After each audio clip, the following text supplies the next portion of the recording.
வணக்கம். இது தமிழ் குரலின் சிறப்பு நேர்காணலில் இன்றைக்கு நம்மோடு இணைந்திருக்கிறவர் ஃபர்ஸ்ட் லைன் மீடியாவின் முதன்மை ஆசிரியர் மூத்த பத்திரிகையாளர் ஐயா முனைவர் உமாபதி அவர்கள். சார் வணக்கம் சார். வணக்கம். இப்போ திமுக அதிமுக போன்ற கட்சிகளில் திமுக ஒரு நாள் மாவட்ட செயலாளர் கூட்டம் எடுத்தது, அதிமுக 2 நாள் எடுத்து, பிரேமலதா 4 நாள் மாவட்ட செயலாளர் கூட்டம் போட்டிருக்காங்க. ஒருத்தனா வந்தாருன்னா இப்படி தான் இழுத்து தானே பண்ணணும். இங்கே வேற மொத்தமாக வந்து ஒரே நாள் நடத்தலாம். தேடணும்ல மாவட்ட செயலாளர் எவன் இருக்கான், எவன் வருவான் வராமாட்டான்னு தெரியாதுல்ல. மாவட்ட செயலாளர் மாநாடுன்னு போட்டு 2 பேர் 4 பேர் தான் வந்தாங்கன்னா என்ன பண்ணுறது? அதனால என்ன பண்ணுறேன், 4 நாளில் என்னைக்கு உங்களுக்கு முடியுமோ அன்றைக்கி வாங்க தம்பி அப்படின்ட்டு புரியுதா உங்களுக்கு? அவங்க சொல்லி இப்போ அதெல்லாம் 2ஆம் தேதி வர முடியாதுக்கா, வேலை இருக்கா, இங்கே நான் பழத்தில் கடையை விட்டுட்டு எங்கே அங்கே வர்றது அப்படின்ட்டுப்பாங்க. தம்பி ஒரு நாளைக்கு மூடுப்பா, ஞாயிற்றுக்கிழமை எப்படிக்கா மூட முடியும்? அன்றைக்கி தான் வியாபாரம் கறி வாங்கிட்டு வந்து நம்ம கடையில் சரக்கு வாங்குவான் அப்படின்னு. சரி அப்போ என்ன தம்பி, சரி அப்புறம் பார்த்துருக்கோம், சனிக்கிழமை வரேன்ட்டுப்பா அவர்கிட்ட. இப்போ இன்னொருத்தருக்கு ஃபோன் பண்ணுங்க, ஐயா நான் வெள்ளிக்கிழமை தான்க்கா வர முடியும். இன்னொரு பாய் சொல்லி நான் வெள்ளிக்கிழமை வரவே முடியாதுன்னு. அப்போ 4 நாளைக்கு போட்டுரு, யார் என்னைக்கு லீவ் விட முடியுமோ அன்றைக்கி வந்து கூட்டத்தில் பாங்கி எடுத்துகிட்டு போங்க, வாங்கப்பா, ஏன்பா அப்படி பண்ணுறீங்கன்னு கெஞ்சி இருக்கோம். சரி அக்கா அவ்வளோ தூரம் அம்பா கூப்பிடுது தலைவரோட பொண்டாட்டி அப்படின்னு சொல்லி இந்த 4 நாளில் நாங்கள் நினச்ச நேரம் ஏதாவது ஒரு நேரத்துக்கு நான் அங்கேயே தான்ப்பா இருப்பேன் மண்டபத்தில். காலையில் 10 மணிலேருந்து 5 மணி வரைக்கும் அக்கா அங்கே தான், அண்ணி அங்கே தான் இருப்பேன். நீங்கள் வாங்க, என் தலைவர் என் வாழ்க்கையில் வெந்நியை தூக்கி வித்திடாதீங்க. அண்ணி வாழ்க்கையில் என்ன, நானே ஒரு கட்சி வச்சு ஏதாவது குறையாக அந்த சமாதியை வச்சு ஓட்டிகிட்டு இருக்கேன், வந்துட்டு போங்கப்பான்னு சொல்லியிருப்பாங்க. அதில் சில பேர் அவங்க இஷ்டத்துக்கு தான் வருவாங்க. இப்போ விஜயகாந்தன் தான் அவரை பார்க்க வருவாங்க. இப்போ அண்ணி கூப்பிட்றாங்க அப்படிங்கும்போது மெதுவாக தான் போவாங்க, புரியுதாங்க? இப்போ இந்த அண்ணி எப்படி இருந்துச்சுன்னா, இந்த அந்த காலத்தில் வந்து என்ன பண்ணுவாங்கன்னா, அண்ணியை சின்ன வயசுலாம் வெளியில் போக மாட்டாங்க பெண்கள்லாம். கடைக்கு போனால் கூட குழந்தனார் இருப்பான், சின்ன பையனாக இருப்பான். புருஷனுக்கு 25 வயசாக இருக்கும், குழந்தனாருக்கு 15 வயசாக இருக்கும். அப்போ அந்த அண்ணி என்ன பண்ணுன்னா, கூப்பிட்டு ஏதாவது கடைக்கு போகணும், கத்திரிக்காய் வாங்கிட்டு வா, தேங்காய் மூடி காலி ஆகிடும், தம்பி தேங்காய் மூடி வாங்கிட்டு வாப்பா, குழம்பு கரைச்சி ஊற்றணும் அவசரம் அப்படிங்க. இல்லைன்னா ஐயோ முட்டை மறந்துட்டேன்ப்பா, அண்ணன் வந்துடுவார், 4 முட்டை வாங்கிட்டு வா அப்படின்னு சொல்லி குழந்தனாரை யூஸ் பண்ணுவாங்க. அந்த மாதிரி தான் இந்த மாவட்ட செயலாளர் குழந்தனாரை பூரா அண்ணி யூஸ் பண்ணுது. வர்ற தேங்காய் வாங்கிட்டு வா, அன்றைக்கி மாங்காய் வாங்கிட்டு வா, அன்றைக்கி வந்து ஆள் பிடிச்சிட்டு வா அப்படின்னு சொல்லும்போது அவங்க தெரிச்சு ஓடுறாங்க. சரி வர்றேன் பார்க்கலாம் அப்படிங்கிற மாதிரி இருக்குது. இல்லை இப்போ பிரேமலதா பத்திரிகையாளர்கள்ட்ட பேசினதும் வைரல் ஆகிட்டு இருக்கு. விஜய் கட்சியோட நீங்கள் கூட்டணிக்கு போகிறீங்களான்னதோ என்னது, நாங்கள் 20 வருஷமாக கட்சி வச்சுக்கிட்டு இருக்கோம், அவர் எங்கள் கூட வராரான்னு நீங்கள் அவரே கேளுங்கன்னு நேற்று தேவகவுடா கூட தான் 40 வருஷமாக கட்சி நடத்திட்டு இருக்காரு. உடனே அவங்கள்ட்ட போய் நீ கூட்டணி சேர்ந்துருவி, புரியுதா அவங்களுக்கு? அதே மாதிரி காந்தி காமராஜ் தேசிய காங்கிரஸ்னு ஒருத்தர் வச்சுருந்தார், நம்ம போய் நம்ம சந்திக்குமா, அவரெல்லாம் 70 வருஷமாக கட்சி வச்சுருந்தார், காக்கா தேக்கான்னு. அது இப்போ அப்புறம் காங்கிரஸ் சேர்ந்தார். அவர்கிட்ட போய் இந்த அம்மா அவர் 70 வருஷம் வச்சுருக்காரு, அவர்கிட்ட நான் போய் பேச்சுவார்த்தை போகும் மரியாதையா உங்களுக்குலாம் என்ன இருக்கு? தமிழ் அருவி கூட விஜயகாந்தே நாசப்படுத்தினவர் தமிழ் அருவி, தமிழ் குருவி. அந்த தமிழ் குருவி கூப்பிட்டா போயிருவீங்களா? அப்போ நீங்கள் 40 வருஷமாக கட்சி நடத்திருக்காரு, காந்தி கட்சி, ஏதோ ஒரு கட்சி, காந்தின்னு காமராஜர் ஆமாம், அவர் காமராஜர் இல்லைன்றாங்க, ஊருக்கு 2 பேரை வச்சிருக்காரு. இப்போ அவர் கூப்பிட்டா போய் அவர் மாநில மாநாடுலாம் மண்டபத்தை எடுத்து போடுறாரு. அவருக்கே 10 பேர் வராங்கன்ற போது அது ஒரு இதுதானே, ஒரு புரட்சி தானே அது. அந்த மாதிரி போயிட்டுருக்கு. குரலி வித்தை காட்டுறவனுக்கே இப்போ கூட்டம் வர மாட்டேங்குது. இவருக்கும் மாநாட்டில் ஒரு மாநாடுன்னு ஒன்று நடத்தி ஒரு 40 பேர் வரான்றது பெரிய விஷயம் தானே. அந்த மாதிரி இருக்குது. அவங்க மாநாட்டில் பட்டிமன்றம்லாம் நடத்துகிறாங்க. கட்சி பட்டிமன்றம்னு சொன்னால் தான் கூட்டம் வரும், புரியுதா அவங்களுக்கு? மாநாடுன்னு வராது. இவர் ஒரு பக்கம் பேசுகிறார் அப்படிங்கும்போது நல்லா பேசுவார், வசன வியாபாரி. 4 பெண்கள் இந்த பக்கம் 4 ஆண்களை போட்டு குடும்பத்தை விளங்காமல் செய்வது ஆண்களா பெண்களான்னு ஒரு பட்டிமன்றம் வைப்பாங்க. வச்சா எல்லாம் கூட்டமாக வந்து பார்த்துட்டு அதில் கொள்கைகளை சொல்லுவாங்க. காந்தி எப்படி இருந்தார், ஆட்டுப்பால் தான் குடித்தார், காமராஜர் மாட்டுப்பால் தான் குடித்தாருன்னு சொல்லி ஏதாவது சொல்லுவார். என்னை காமராஜர் வாழ்த்தினார், செத்தவன் பேரை தான் சொல்லுவாங்க, செத்தவர்களை தான் என்னை வாழ்த்தினார்கள் வளர்த்தார்கள். ஏன்னா அவர்கள்ட்ட போய் கேட்க முடியாது பெருந்தலைவர்கள். அவர் நீங்கள் என்னமோ ஒரு சீனியர் சீமான் மாதிரி சொல்கிறீங்களே. சீமானுக்கு அடித்தளமிட்டவர்களே அவர் தான். தமிழ் குருவி தான் அதுக்கெல்லாம் அடிப்படை காரணம். தமிழ் குருவி, அப்புறம் இன்னொரு செட்டியார் ஒருத்தர் இருக்காரு, இப்போ சர்ச்சையாக பேசப்பட்டுக்கிட்டு இருந்தார், பல கட்சிகள் இருந்தார்,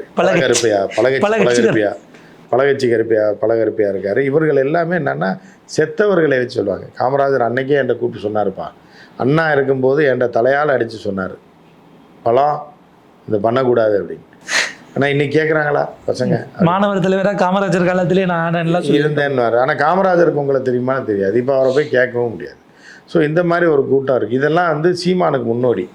ஆமக்கரின்றது சீமான் வந்து என்னென்னா சமீப கால இயக்குனர், அதனால் திரைப்படத்தில் இருந்தனால திரைக்கதை அமைச்சு ஒரு டைரக்ஷன் பண்ணிட்டாப்புல.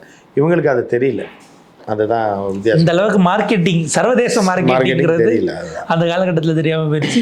இந்த கலைஞர் ஒரு முறை சொல்லுவார், நான் அவரை வந்து திட்டக்குழுவில் போட்டேன், அவர் இப்படி திட்டக்குழுங்கிறத தப்பாக புரிஞ்சுக்கிட்டு என்னை திட்டிக்கிட்டு இருப்பாருன்னு தெரியாமல் போச்சு. அதான் கலைஞர்கிட்ட வீடு வாங்கினார், கலைஞர் தான் வீடு கொடுத்தார், வாடகை வீடு, அரசு வீடு. அப்போ அன்னைக்கு மட்டும் இனிச்சிச்சான்னு கேட்கணும். பூராமே திட்டு பசங்க தாங்க. தனக்கு வந்து சாதகமாக இருந்ததுன்னா யார் பின்னாடி வேணாலும் போய் எல்லாருமே போயிருக்காங்க. அப்புறம் கலைஞரை திட்டுறது தான் ஒரே வழி அப்படின்றது. ஆனால் கலைஞர்கிட்ட தான் வீடு வாங்கி 4 வருஷம் வளர்ந்தது, திட்டக்குழுவில் இருந்தது, எல்லா டுபாக்கூர் வேலையும் பார்த்தது அப்போ தான். ஸோ இந்த மாதிரியான ஆட்களை வைத்துக்கொண்டு என்ன பண்ண முடியும்? நீங்கள் ஜெயலலிதா அவர்கள் எல்டிடி எப்படி பார்த்தாங்கன்னு ஒரு விஷயம் சொன்னீங்க. திடீர்னு ராஜேந்திர பாலாஜி எடப்பாடியார் பிரபாகரன் அவர்களை போல வீரமிக்கவர் அப்படின்னு எல்லாம் என்னத்தை பாலில் விஷத்தை கலந்து தான் கொடுக்கணும். இந்த மாதிரி தான் இருக்குது. அந்த கிரகம் வந்துருச்சா வெளியே புதவுலியிலேருந்து இறங்கி ஆவேசமாக ஊரில் கூட்டம் போட்டு புதவுலியில் புதைச்சிடுவாங்க. 4 வருஷம் கழித்து மன்னிப்பு கேட்கும், நான் எனக்கு அறிவு கட்டிய வரையும் நான் தவறாக பேசிட்டேன்னு. இப்போ வந்து பிரபாகரன் மாதிரி எடப்பாடியா அவரை போல எடுத்து நம்ம ரொம்ப வாயில் வருது அசிங்கமாக பேசி. பிரபாகரனை வந்து பேசுறதுக்கு இந்த டுபாகூருக்குலாம் என்ன இருக்குது அதை இருக்குன்னு. இதை மாதிரி ஆள்லாம் வந்து வாயில் வந்து வசம்பை வச்சு தேய்ச்சி கம்பியை காய்ச்சி கொடுக்கணும். பிரபாகரன்ற பேரை சொல்கிறதுக்கும் உனக்கு என்னடா ஒரு இது இருக்குன்னு சொல்லி யாரை போய் ஒப்பிடிக்கிறாங்க? தரையில் தவழ்ந்து போய் கவட்டைக்குள்ளே பூந்தவனை போய் பிரபாகரனோட ஒப்பிட்டு பேசுகிறேன். அவனோட பிச்சைக்காரங்க எங்களுக்கெல்லாம் என்ன தெரியும்னா என்ன அரசியல் இல்லை. இப்போ சீமான் அதை எதிர்க்கணும்ல, அட்லீஸ்ட் ஒரு அவர் தலைவர் சித்தப்பா தானே அவங்க 2 பேருமே. அதுக்குன்னு தலைவர் நான் தான் அத்தாரிட்டின்னு அவராக பேசிக்கிட்டு இருக்கலாம். இப்போ அவராக இவங்களுக்கெல்லாம் பதில் சொல்ல மாட்டார்ல. சீமான் என்ன நினைப்பாப்புலன்னா இவனுக்கெல்லாம் பதில் சொல்லி நம்ம பேர் கேட்டு பேசியுமா. சீமானே ஒரு டுபாக்கூர் அப்படின்னா இது ஆகப்பெரும் டுபாக்கூர்னா சீமான் ஏற்றுக்க மாட்டாப்புல. இவங்கெல்லாம் பதில் சொல்லிட்டு இருந்தால் நம்ம பேர் கேட்டு போயிடும். இப்போ அண்ணாமலை அவர் பவர்ஃபுல்லாக பாஜகவினால் அவர் அந்த மாநில கட்சியில் தேசிய கட்சியுடைய மாநில தலைவர் ஆளுங்கட்சிங்கிறனால அவருக்கு சில நன்மைகள் இருந்தது, பல நன்மைகள் இருந்ததுங்கிறாங்க. அவரும் கட்சியை வளர்த்தாருங்கிறது இருக்குது. இப்போ அவர் டம்மி ஆக்கினா அவருக்கு இன்னும் வயசு இருக்குது, வாலிபம் இருக்குன்னு முதல் மரியாதையில் சொல்கிற மாதிரி தனி கட்சியை ஃப்ளோட் பண்ண மாட்டார். ஏன்னா நாள் இல்லை அவர் தனி கட்சியை பண்ணுறாரோ இல்லையா. அண்ணாமலை வந்து ஒரு கைதேர்ந்த அரசியல்வாதி. தனி கட்சி ஆரம்பித்து பாஜக வாக்குகளை உடைப்பதற்கான வாய்ப்புகளும் அதிகமாக இருக்குது. புரியுதா அவங்களுக்கு? ஆனால் அப்படி தனி கட்சி ஆரம்பித்தா அண்ணாமலையை தூக்கிடுவாங்க இடியை வச்சு. புரியுதா அவங்களுக்கு? அடித்த எல்லா கணக்கும் அவங்ககிட்ட இருக்குது. ஸோ அதனால் தனி கட்சி ஆரம்பிக்க மாட்டாப்புல, உள்ளேருந்தே கழுத்தெடுப்பாப்புல. உள்ளேருந்தே இவங்களை காலி பண்ணி, ஏன்னா ஏற்கனவே ஆட்சியில் இருக்கும்போது தானே இவங்களை பிடிச்சி கொடுத்தது. யாரை? 2 பேரையும் பிடிச்சி கொடுத்தாப்பு. யாருன்னா அந்த ஆர்எஸ்எஸ் ஆள் வீட்டுக்குள்ளேயே கிடப்பா, ஆஃபீஸ்லேயே படுத்து கிடக்கால பாருங்கள். யார்? நல்ல பேர் கேசவ விநாயகம், வடக்கு விநாயகம். வடக்கு விநாயகத்தையே போலீஸில் பிடிச்சி கொடுத்த ஒரே ஆள் யாருன்னா அண்ணாமலை தான். அந்த அரிய சாதனை வேறு எவனாலையும் செஞ்சுருக்க. பல்வேறு சர்ச்சைகள் வந்துச்சு. இந்த அவங்க டெய்சி எதுலேயுமே கையெழுத்து போடாமல் எதுலேயுமே இல்லாமல் ஆஃபீஸ்லேயே படுத்திருக்க ஒரு சன்னியாசியை நோட்டு கடத்தல் வழக்கில் கொண்டு போய் உள்ளே கோர்த்து விட்டது யார்? அண்ணாமலை. அதே மாதிரி வருங்கால மாநில வருவான்னு தெரிஞ்சா நயினாரா அப்பவே அதுக்கு முன்னாடி நயினாரை சிக்க வச்சு கேடி ராகவன். ஆமாம், கேடி ராகவன் கதற ஜென்மத்துக்கு நீ அரசியலுக்கு வர முடியாரா அப்படின்ற மாதிரி பண்ணி விட்டார். ஏன்னா இப்போ இந்த வழக்கு நயினார் நாயந்திரா கூட காசை தொலைச்சாப்புல 3 கோடி போச்சு, அரசியல் வந்துட்டாப்புல. ஆனால் கேடி ராகவன்லாம் பார்த்தவொடனே சிரிப்பாங்க எல்லாரும். சொந்தக்காரன்னு வாங்க ராகவன் எப்படி இருக்கேள், நல்லா இருக்கேல்ல, அந்த பழக்கம்லாம் உண்டோ இல்லையோ, வச்சிருக்கீங்களா இல்லையா, இப்படி தான் பார்ப்பாங்க. கேட்கலைன்னா கூட பார்க்கும்போதே இப்படி தான் இருக்கும். அப்படி உள்ள ஜென்மத்துக்கு நீ தலை தூக்கவே முடியாது. மாமியே வந்து ஃபங்க்ஷனில் போய் உட்கார்ந்தா கூட அந்த ஒரு இது இருக்கும், ஒரு அசௌகரியமான ஒரு சூழல் தான் இருக்கும். அந்த மாதிரி ஆக்கி விட்டாப்புல. வாழ்நாளில் வெளியே போக முடியாமல், வீட்டுக்குள்ளேயே சொந்தக்காரங்க கல்யாணத்துக்கு கூட போக முடியாமல். அதுக்கு கமிட்டி எல்லாம் அமைச்சாங்க சார். யாரோ ஒரு லேடி தலைமையில் அதுக்கு என்ன கமிட்டி அமைச்சு சொல்லியிருப்பாப்லையோ, நான் தான் பண்ணி தொலைச்சேன் விடுங்க கமிட்டி கமிட்டின்னு. பத்திரிக்காரன் வந்து லைவ் பண்ணுவான், கார்டு போடுவான், பிரேக்கிங் போடுவான், வந்தது ஆதாரம், கையும் களமாக பிடிபட்டாரெல்லாம் போடுவோம். எதுக்கு தேவையில்லாமல் அப்படின்னு சொல்லி அந்த கமிட்டியை கலைச்சிட்டாங்க, கருவை கலைக்கிற மாதிரி. ஆக்சுவலாக அந்த கமிட்டியில் தலைவராக இருந்த லேடி தான் இந்த ஸ்டிங் ஆப்ரேஷன் ஒன்று பண்ணாங்கல்ல. இவங்க போய் ஹோட்டலில் மோதிரம் வாங்கினது, இது பட்வைசர், அதுலலாம் அந்த கமிட்டி தலைவராக இருந்த லேடி அதில் இருந்தாங்க. பாஜக சார்பில் போய் அவங்க எல்லாம் சிக்கினாங்க. அந்த மாதிரி கமிட்டியோட கருவை கலைச்சி விட்டாங்க. அப்படிங்கிற மாதிரி இருக்குது. பார்ப்போம் சார். ஏன்னா இந்த பக்கம் அமித்ஷா கூட்டணினாலும் எடப்பாடி வாயை திறக்காமலே இருக்காரு. அவரும் கடைசி வரைக்கும் வருமானு தெரியாது.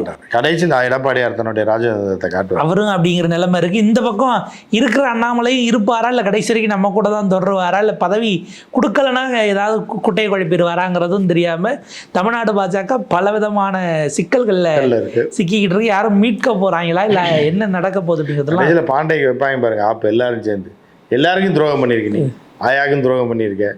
அதுக்கு அடுத்து பார்த்தா தலைவரான இவர் தான் சிஎம் மெட்டீரியல் பிஎம் மெட்டீரியல்னு அவருக்கும் இதை பண்ணி இப்போ அவருக்கு எதிராக பேசுகிறேன். இப்போ அடுத்த தலைவருக்கு ஆதரவாக விளம்பரம் வாங்குறதுக்கும் சர்வே பண்ணுற காசு வாங்குறதுக்கு இவர் ஆதரிக்கிறார். அவரும் போயிடுவார் எலெக்ஷனுக்கு அப்புறம். அப்போ மொத்தமாக எல்லாம் சேர்ந்துடுறாங்க போடுறா அவனை அப்படின்னு. இதில் வேறு திருப்பரங்குன்றத்துக்கு யோகியை கொண்டு வந்து என்ன நடக்க போகிறாங்க அதையும் லைவ் போட போகிறாங்க. அவர் வந்து முருகரை பற்றி என்ன பேசி முருகன் தெரியுமா? எல்முருகனை தெரியும். எல்முருகனுக்கு மலை மேலே கோயில் வச்சுருக்காங்களான்றவர் சாக்காயிருவா இருந்தாலும். என்னடா அது அப்படின்னு கோமாளி பயிலே தானே. தமிழ்நாட்டில் பாருங்க எப்படி ஓட வரட்டுறாங்க. நீங்கள் மதுரைக்காரங்களுக்கு முருகரை யோகி சொல்லி தெரிஞ்சுக்கிற அளவுக்கு தான் பாஜக இங்கே அரசியலில் தெளிவாக இருக்குது அப்படின்னு தான் பார்க்க வேண்டியிருக்கு. ஒரு விரிவான ஒரு இடம் உங்கள் நேரத்துக்கும் கருதலுக்கும் நன்றி சார்.